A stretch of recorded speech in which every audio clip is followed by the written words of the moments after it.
Welcome to the SANS Science Experience podcast, where we explore the latest and most exciting papers and preprints in science. We are diving into some serious molecular magic today, but first, a quick note. Please take a moment to like, subscribe, and share this deep dive with friends and family.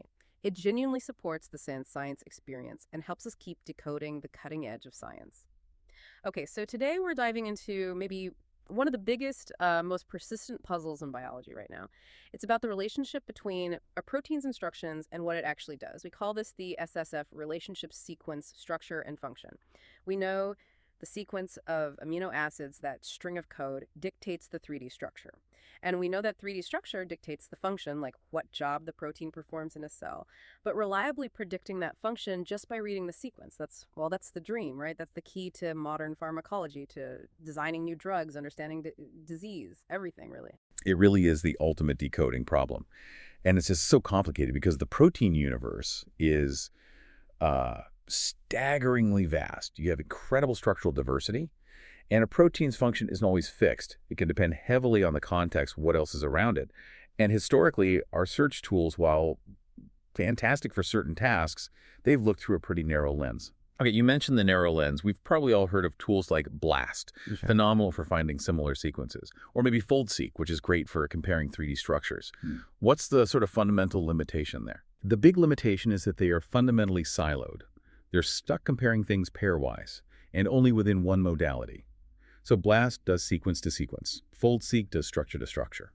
If a protein sequence has changed a lot over evolutionary time, or if its structure is a bit different, even if the core function is the same, these older tools often just miss the connection entirely. They can't see the functional link if the sequence or structure looks too different. And this isn't just like a theoretical issue.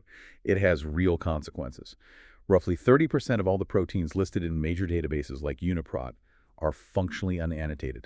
30%. Wow, 30%. That's a huge chunk of biology that's basically silent data. We know it's there, but not what it does. So if the current tools are siloed, the next logical step is building something that can look across those silos, right? And that brings us neatly to the main topic for today, a really exciting new foundational protein language model called ProTrek. And the key word here, the big deal, is that it's trimodal. Exactly. ProTrek is revolutionary because it's designed from the ground up to model sequence, structure, and natural language function all together simultaneously. It doesn't just process them separately. It forces them to sort of learn a shared language. That sounds like a pretty heavy lift for an AI model. Can you unpack that a bit? What does trimodal mean in practice? How does it connect these things? It uses a technique called contrastive learning, combined with a bidirectional alignment strategy.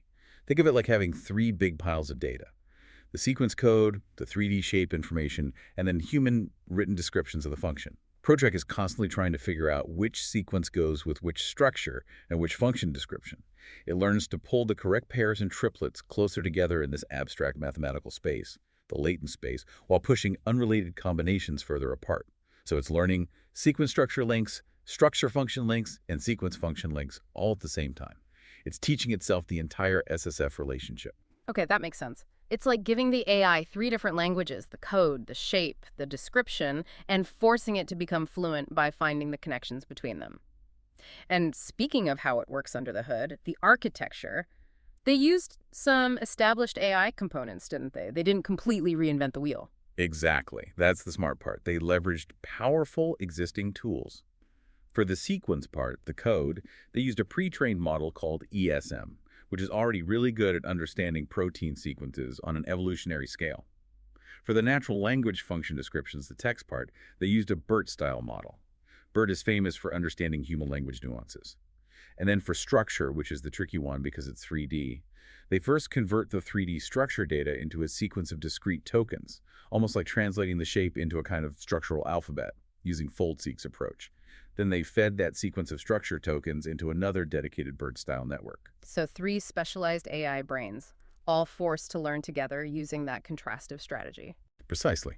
A dedicated expert for each modality, but all working towards a unified understanding. And the scale they train this on is just huge. We're talking, nearly 40 million protein text pairs. Yeah, it's massive. Orders of magnitude larger than previous models like ProTest or Protein DT. And you really need that kind of scale to capture the sheer diversity of biology and learn robust patterns. That makes sense. But I do have a question about that third modality, the natural language descriptions. If you're feeding it text written by humans, how do you make sure you aren't just modeling, noisy or maybe even contradictory information? Doesn't the human element introduce potential issues? That's a really important point. And dataset quality is absolutely critical. They focus on using high-quality, curated annotations from reliable scientific databases. But more importantly, the strength comes from that bidirectional alignment across all three modalities. If the sequence data and the structure data consistently point towards a specific function, ProTrek becomes quite resilient to minor errors or ambiguities in the text description for a single entry. The three views act as sort of internal checks and balances for each other, and the sheer amount of data helps the model generalize past those small imperfections. It learns the dominant correct signal. And the scale, this unified understanding, it immediately translates into ProTrek's first major capability, acting as an incredibly powerful zero-shot retrieval system. Okay, zero-shot retrieval. This sounds like it changes how scientists actually interact with protein data. Instead of complex sequence alignments, you can just ask a question. Like, I could type in a functional description, maybe enzyme that breaks down plastic or protein involved in photosynthesis, and it finds the relevant sequences or structures. Exactly. Or you could input a sequence and ask for its likely function in plain English. Or find structures similar in function but different in sequence. There are 9 distinct search tasks possible, connecting any modality to any other. It makes exploring that complex SSF space much more intuitive, driven by natural language. That bridge between the data and human language is key. But you mentioned something earlier that sounds even more profound, how it handles convergent evolution. Ah, yes. This is where ProTrek really shines and overcomes the limitations of older tools. Because ProTrek learns a global representation that deeply understands function, it can identify proteins that have evolved completely different sequences and even different overall structures, but have converged on the exact same function. Right, convergent evolution, like how birds and bats both evolved wings for flight, but through totally different evolutionary paths. The same idea applies to proteins. Precisely. Nature often finds similar solutions to biochemical problems independently. 2 proteins might look nothing alike in sequence or structure, but they do the same job. Older tools, fixated on local sequence or structure similarity, would completely miss these connections. They're looking for cousins, essentially. Right. ProTrek, because it understands the meaning of the function from the language and links it to sequence and structure features, can find these functional analogs, even if they're evolutionarily distant. And the paper gives a striking example of this, right, with zinc ion binding. Yes, a classic and important function. When they use Foldseek again, a great tool but focused purely on structural similarity to search for proteins with this function based on one example. Foldseek found only 18 true hits that perform zinc binding. It's limited by how structurally similar things are to the input query. Okay, 18 hits with the structure-only tool, but ProTrek, using its trimodal understanding, especially leveraging that functional description, how many did it find? ProTrek found 198 true hits. Wow, 198 versus 18. That's more than 10 times the discovery power. Exactly. It demonstrates just how much functional convergence exists out there. Proteins solving the same problem with diverse structures. And ProTrek is the first tool that can effectively search for function directly like this, revealing those hidden relationships. That's not just faster searching, it's fundamentally smarter searching. And speaking of speed, the efficiency numbers here are pretty wild too.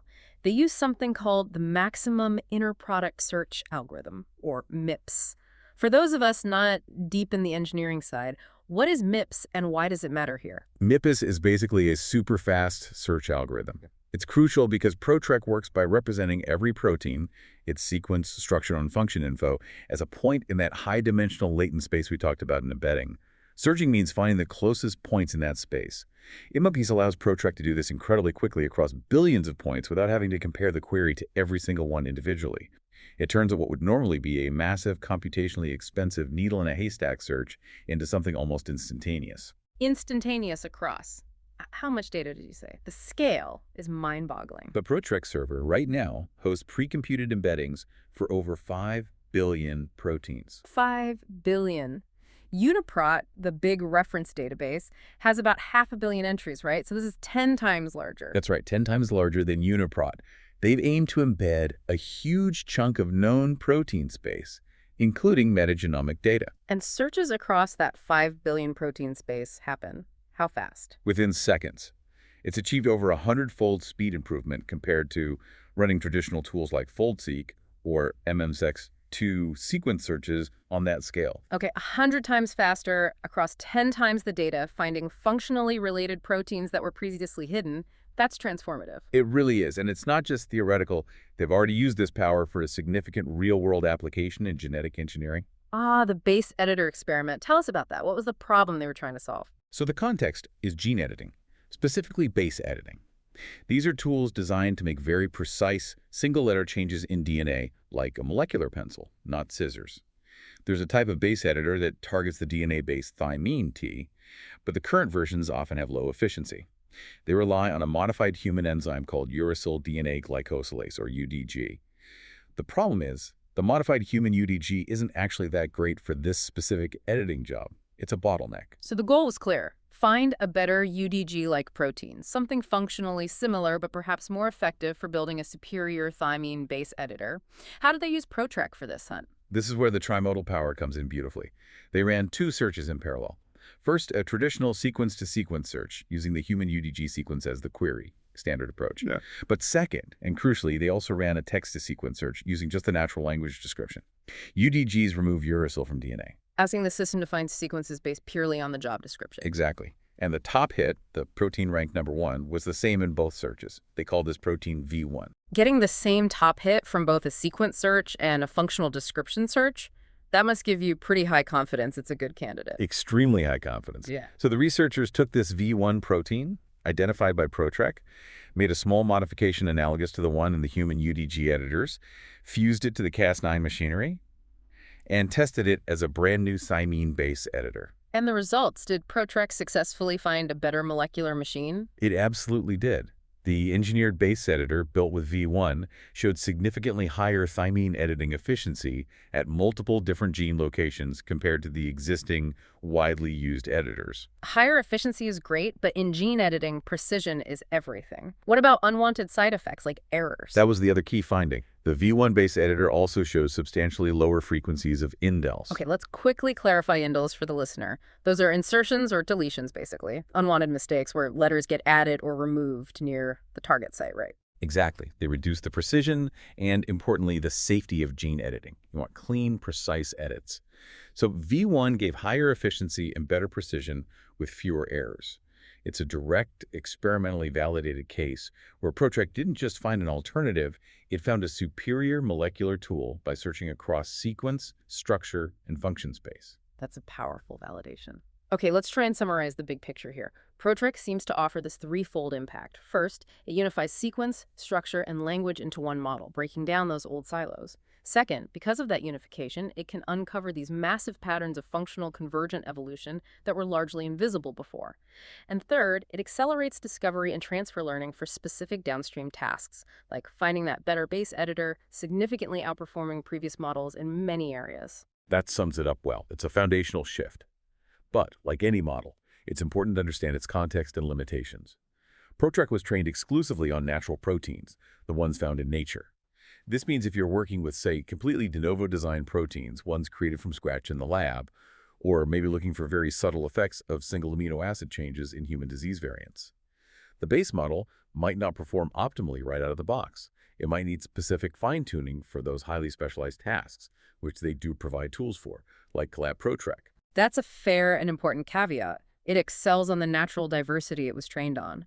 But looking forward, the overall vision here is just immense. You mentioned the server has 5 billion proteins now, and the ambition apparently is to expand that towards 10 billion proteins, aiming to cover basically all known protein sequence data, including all the environmental metagenomic stuff. So here's a final thought for you, our listener, to maybe mull over. Considering that ambition, a searchable database of potentially 10 billion proteins, what kinds of completely new biological hypotheses, what novel discoveries become possible when all that hidden life, all that metagenomic dark matter, is instantly searchable just by asking questions in natural language? It really changes the potential speed and scope of scientific inquiry. moving from months of computation to potentially instant biological insight. Definitely something to think about. Thank you for joining us for this deep dive into the fascinating world of ProTrek. If you found this discussion useful or exciting, please do remember to hit like and subscribe. It genuinely helps support the show. This has been the Sand Science Experience. We'll catch you on the next one.